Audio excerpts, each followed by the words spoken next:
Olá, que bom ter você aqui conosco nessa reta final Enem. Eu sou Conceição e hoje eu vou falar com você sobre a competência 3. Vamos observar como ela se aplica a dois textos diferentes. Vamos começar lembrando que a competência 3 avalia a capacidade do candidato em construir um texto dissertativo argumentativo, mobilizando fatos, informações, opiniões para defender um ponto de vista. Mas essas informações elas não podem aparecer no texto aleatoriamente. Elas precisam ser selecionadas, relacionadas, organizadas e interpretadas adequadamente. Em videoaulas anteriores, já foram apresentados conceitos e também alguns exemplos que podem te ajudar a rever o que é a competência 3. Se você perdeu alguma, eu aconselho que você volte lá para assistir, porque vale muito a pena, as aulas estão bem legais. Vamos começar a aula fazendo a leitura de um texto e depois nós vamos voltar a ele para analisá-lo com relação aos aspectos da competência 3.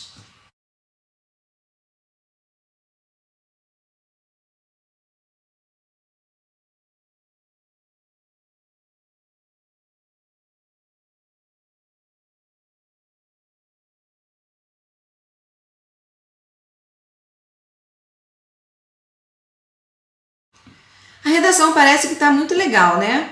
Mas, na verdade, essa é uma redação que apresenta vários problemas relacionados à competência 3. Antes de apontar esses problemas, vamos relembrar quais são os critérios de avaliação que devemos considerar para analisar a competência 3. O primeiro problema diz respeito a tema e ponto de vista. É o momento de observar se o texto tangencia o tema ou se ele aborda o tema. E também se ele apresenta um ponto de vista. Lembrando que o ponto de vista é o primeiro elemento que constitui um projeto de texto. Uma redação que não apresenta um ponto de vista, ela não vai conseguir ultrapassar os 80 pontos nessa competência 3. O segundo critério é o próprio projeto de texto. É o momento de observar se ele existe minimamente, ou seja, se já existe um ponto de vista sendo defendido. Se esse projeto de texto existe, também precisamos observar se existe alguma falha ou se ele é um projeto de texto estratégico. E, por fim, o terceiro critério é uma avaliação do uso que foi feito das informações selecionadas. É o momento de observar se essas informações estão organizadas e desenvolvidas, se elas são contraditórias ou se elas estão muito bem aplicadas. Muito bem, agora que nós já relembramos quais são os critérios de avaliação, vamos ao texto propriamente, vamos analisá-lo com base nesses critérios. Pela nossa introdução, a gente vai observar que essa introdução ela fala sobre a beleza de uma maneira mais ampla, de uma maneira mais geral. Então vamos falar aqui em contemplação do belo, beleza artística, beleza ideal, tudo isso de uma maneira bastante genérica.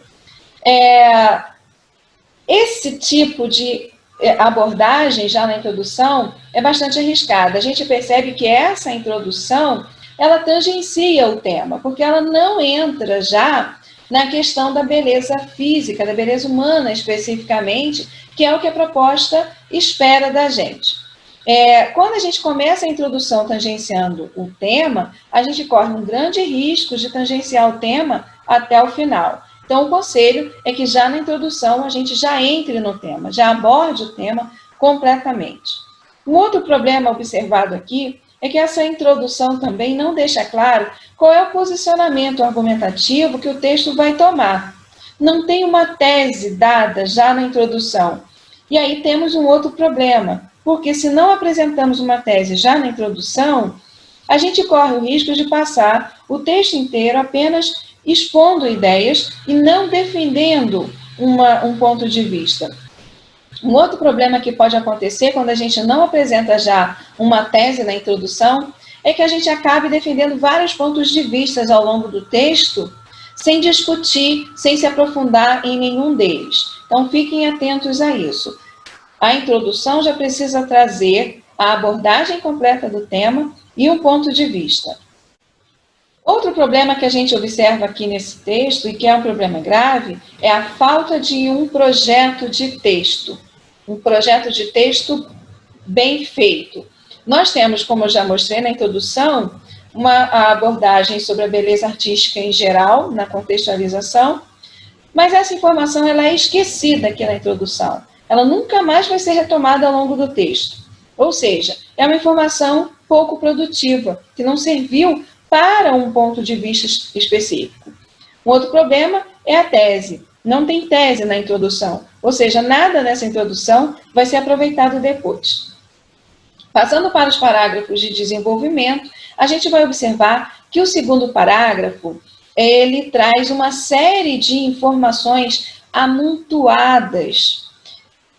Elas foram apenas citadas ali no segundo parágrafo, sem ser desenvolvidas, discutidas, relacionadas ao que foi dito na introdução. Isso é um problema. Um outro problema que a gente observa nesse segundo parágrafo já está ali no tópico frasal. O tópico frasal, ele fala sobre a importância de que existam os padrões de beleza. Ele defende os padrões de beleza. Entretanto, conforme a gente vai lendo o texto, a gente vai tendo a sensação de que, na verdade, o texto é contra a existência de padrões de beleza. Tanto que fala aí da questão da imposição midiática, vai falar sobre consequências que isso traz para a saúde. Ou seja, há aqui uma contradição grave, né? E esse tipo de contradição grave é tão grave que pode levar a competência 3 a não ultrapassar os 80 pontos. Então, é preciso ficar atento a isso. Lá na conclusão, a gente vai perceber que a proposta de intervenção, ela traz algumas soluções, na verdade, mas todas elas relacionadas ao segundo parágrafo, a essa questão da influência midiática nessa idealização da beleza. Mas o que foi discutido, por exemplo, no terceiro parágrafo sobre as consequências para a saúde, ficou sem solução. Então, a gente tem aqui um projeto de texto cheio de falhas, né? Introdução que não é aproveitada, as informações do desenvolvimento que não são relacionadas entre si, não são relacionadas a um ponto de vista principal, há contradição, não há apresentação de propostas de intervenção para todos os problemas que foram discutidos. Tudo isso incide e diminui a nota na competência 3. Por fim, há ainda um outro problema grave aqui nesse texto. Há muitas informações apresentadas, mas muitas delas não foram discutidas, interpretadas adequadamente. Vamos observar aqui como isso funcionou, por exemplo, no segundo parágrafo. Vejam aqui que nesse segundo parágrafo, há uma série de informações apresentadas. Elas estão coloridinhas para ajudar a gente a percebê-las mais claramente. Há muitas informações apresentadas, ou seja, muitas informações foram selecionadas, mas elas não foram relacionadas entre si. É muito importante que, além de selecionar a informação que a gente vai apresentar, a gente relacione essas informações umas com as outras e organize essas informações em função daquilo que a gente está tentando mostrar, do ponto de vista que a gente está tentando defender.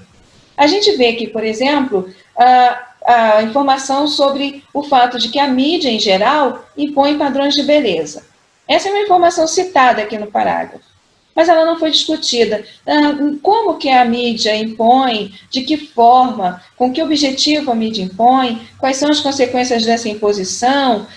Não tem nenhuma discussão, né? Ela foi apenas dita. Vejam, por exemplo, aqui a questão dos influenciadores digitais. Depois eu vou falar sobre quem quer fazer dieta e vai fazer busca no Google. Traz uma informação, uma frase atribuída aqui a Aristóteles, mas essa frase é só dita, é só mencionada, ou seja, há aqui um amontoado de informações que foram escritas de uma forma que parece que é um fluxo de pensamento, ou seja, as informações foram vindo à mente e elas foram sendo passadas para o papel. Esse tipo de construção do parágrafo é bastante prejudicial para a competência 3. Vejam que aqui no terceiro parágrafo, novamente, nós temos várias informações. Temos, por exemplo, aqui uma lista de doenças, mas não se discute qual é a relação dessa lista de doenças com a questão da idealização da beleza. Se fala aqui sobre tomar remédios emagrecedores e anabolizantes, isso também não é discutido. Traz-se, por exemplo, a informação sobre o Dr. Bumbum, mas não se explica como que essa informação se relaciona com a discussão que está sendo feita, o que essa informação prova exatamente. Ou seja, não adianta apenas selecionar várias informações e encher o nosso texto de informações. Essas informações precisam estar organizadas e interpretadas. É preciso mostrar para o leitor por que eu as elegi e não a outras. Isso tudo tem que estar ali para mostrar que eu tenho razão em defender o ponto de vista que eu estou tentando defender. Eu destaquei aqui para vocês apenas alguns dos problemas, né, que esse texto apresenta com relação à competência 3. Então é para mostrar que às vezes aquilo que a gente parece que é muito legal pode prejudicar a gente nessa competência. Mas como então a gente pode evitar esses erros, né? O que a gente precisa fazer? Uma primeira recomendação é lembrá-los de que o nosso texto ele começa a ser produzido antes de a gente escrever no papel. É no momento em que a gente lê a frase tema, lê os textos motivadores, que o nosso texto precisa começar a ser produzido. E isso inclui uma série de atitudes que são benéficas para o texto. Por exemplo, a criação de ideias, a interpretação do tema para a criação de ideias. Vamos ver então como que isso funciona. A criação de ideias aqui precisa trazer tudo que nos vem à mente sobre essa temática. Todas as informações de que dispomos para construir um texto a respeito desse tipo de tema, de assunto. Depois que a gente já relacionou todas essas informações, a gente precisa pensar naquelas que vão realmente nos ajudar a construir o nosso texto. Aquelas que podem aparecer na nossa introdução, por exemplo, para nos ajudar a construir a nossa contextualização e o nosso ponto de vista. Depois a gente pensa o que a gente pode trazer para o nosso desenvolvimento para fundamentar as nossas ideias. E, por fim, o que a gente pode apresentar como solução, como proposta de intervenção lá na nossa conclusão. Depois que a gente seleciona, relaciona e organiza essas informações, a gente precisa montar o nosso roteiro final, que já é o nosso pré-texto. O nosso roteiro final, ele já retrata mais ou menos o que a gente vai realmente escrever. Então, esse procedimento, ele é muito importante e ele deve acontecer antes mesmo da gente escrever a redação. Ao fazer isso, a gente está evitando construir um texto como esse que nós acabamos de analisar. Quero lembrar que uma redação bem planejada, ela com certeza vai garantir melhores notas. Então, não pulem esse procedimento do planejamento do texto. Agora nós vamos ler uma redação exemplar, ou seja, uma redação que no que diz respeito à competência 3, ela não apresenta nenhuma falha. É um projeto estratégico, com informações bem desenvolvidas. Vamos a ela.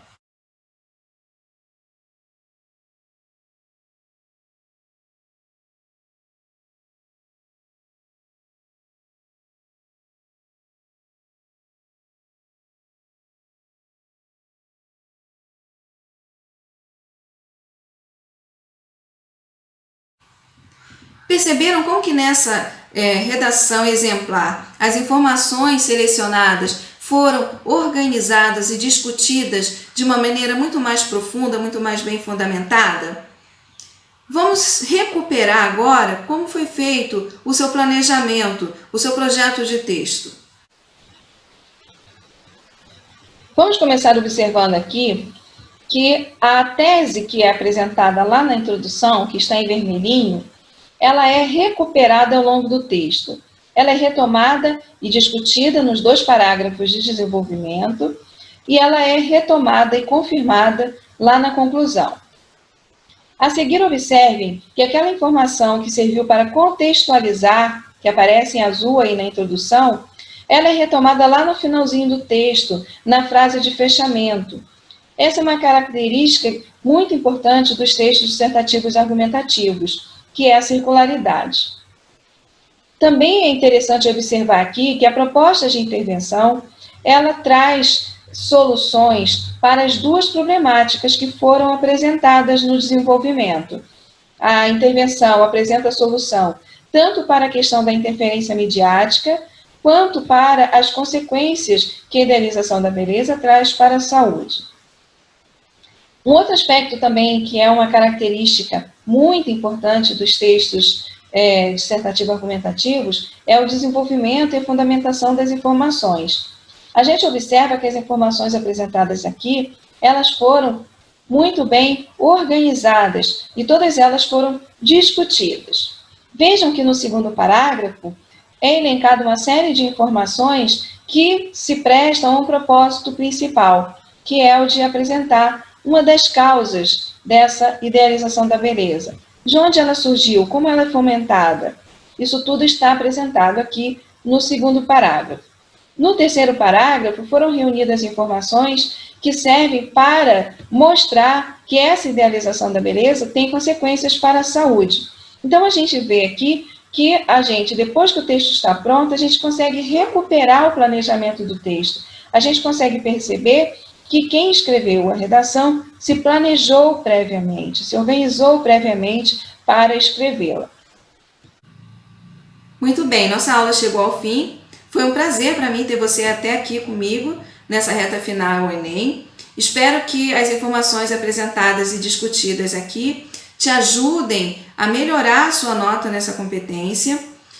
Continuem conosco nas próximas videoaulas, pois nós voltaremos para falar sobre a competência 4 e a competência 5. Até lá e tchau, tchau!